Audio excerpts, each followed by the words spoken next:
de vérifier qu'on récupère bel et bien ici les commandes ici en fonction de l'utilisateur qui est connecté. Donc, sur nos trois grosses fonctions qu'on avait à développer, je pense qu'il reste ici la dernière. Et la dernière ici, c'est celle qui permet ici de changer le statut. Donc, ce qu'on va faire au niveau du changement de statut, on va copier le catch de quelqu'un.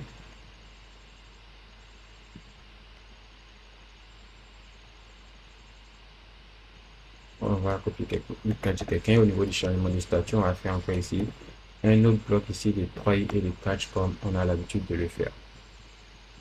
Alors, comment est-ce que le changement de statut fonctionne? On récupère l'idée de la commande ici, on le passe en paramètre, et l'utilisateur envoie ici des données ici envoie ici le statut ici. Donc, on va prendre le statut qui est venu, qu'on aura communiqué ici au client front-end, on va lui donner ici les différents statuts possibles. Il va nous envoyer ici un statut et on va utiliser ce statut qu'on a reçu là pour mettre à jour ici les informations ici de la commande elle-même. Et je tiens à rappeler que au niveau ici de la commande elle-même, les statuts possibles sont les suivants: new, accepted, in delivery, delivered, canceled. Donc tout ce que l'utilisateur pourra faire dans ce cas-là, ça sera ici appelé ici cancel. Donc on va juste vérifier ici si jamais ici cancel ici, si c'est cancel dans la reçue du client front, alors ici on marque la commande ici comme étant cancel, c'est-à-dire la commande a été annulée. Donc c'est juste ça qu'on va faire ici pour ça. Donc pour cela, on va créer ici un petit validateur ici pour valider ce qu'on attend. On va dire qu'on va prendre ici le validateur, on va appeler ici la méthode make. Ici, on va récupérer ici la request et ici, on va dire qu'on veut récupérer ici all parce qu'il va nous envoyer simplement ici un unique champ parce que c'est nous qui avons fait l'API, c'est nous qui allons lui dire ici qu'est-ce qu'il doit nous envoyer. Donc on lui dit qu'il va envoyer un unique champ et l'unique champ doit s'appeler ici status. Et le status, il doit être ici requis. Je peux dire qu'il doit être ici sous forme ici de chaîne de caractères.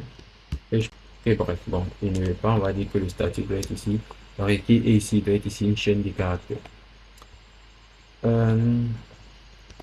Et ici on peut personnaliser ici un peu le message, on peut lui dire que status required, on va dire ici que ça sera le statut de la commande est requis, non? Voilà, le statut de la commande est requis. Donc ici on va dire que si jamais le validateur échoue, on va retenir ici un message d'erreur avec le error response. Et ici le status code, ça sera ici 422. Et ici, pour le message d'erreur, on va lui dire, ça sera ici validation. Je pense que c'est $validator errors, non? Voilà, $validator errors.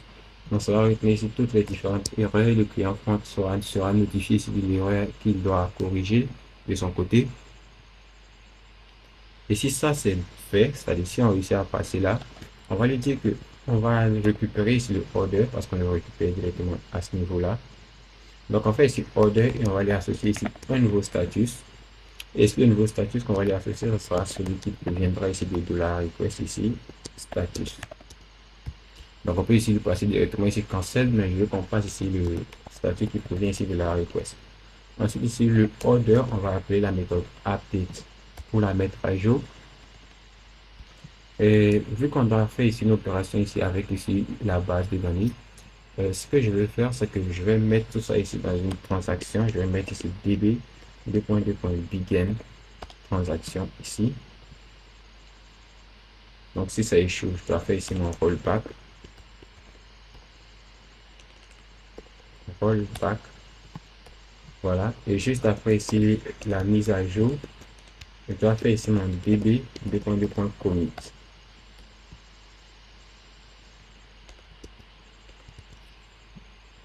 Et maintenant, si ça c'est bon, maintenant l'installation c'est bien faite, la mise à jour c'est bien faite. On peut ici appeler le return de la liste success response. Et au niveau ici du success response, tout ce qu'on va lui dire, on va lui dire qu'on atteint ici un status code, un data.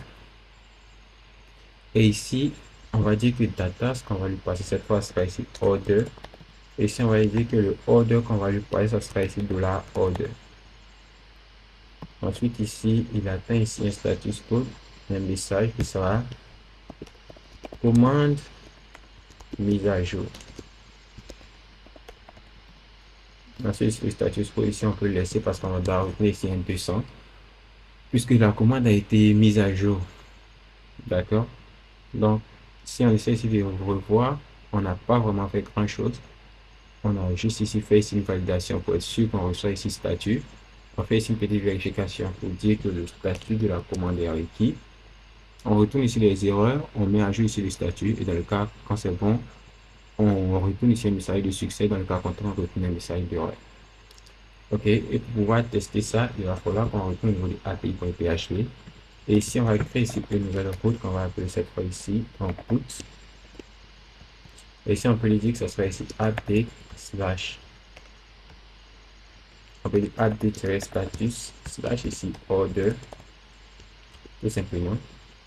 Comme ça, c'est plus parlant. Ici, on va appeler le order controller. Dépendant de la classe. Et ici, on va appeler ici le change status.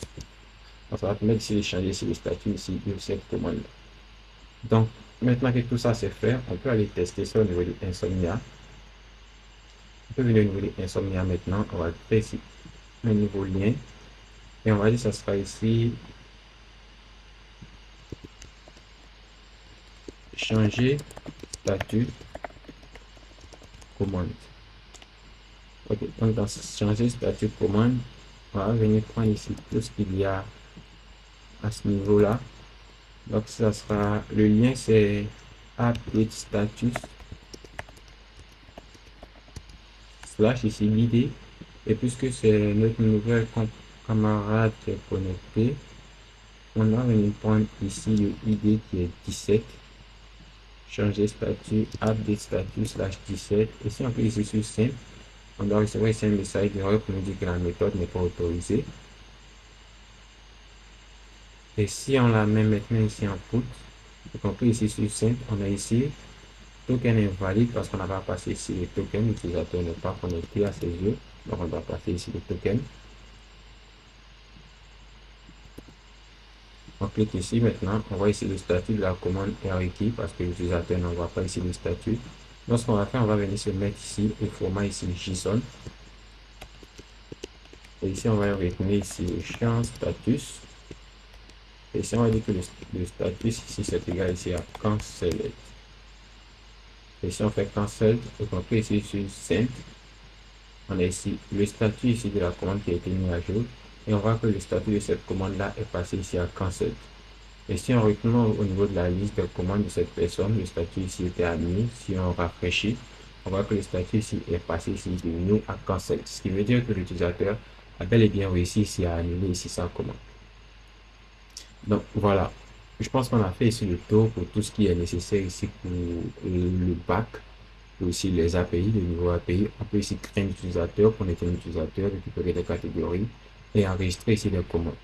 Donc là, on a ici le strict minimum qu'il faut ici pour une application ici de commande ici de nourriture. Et je pense qu'avec ça, on peut développer ici, on peut maintenant basculer ici sur la partie mobile ici pour travailler ici sur l'application mobile. Mais juste avant qu'on se laisse, ce que je vais faire, c'est que je vais pousser ici ce code sur Git pour que vous puissiez y avoir accès. Si vous voulez l'avoir et passer directement ici sur la partie mobile sans avoir besoin ici de tout coder à nouveau.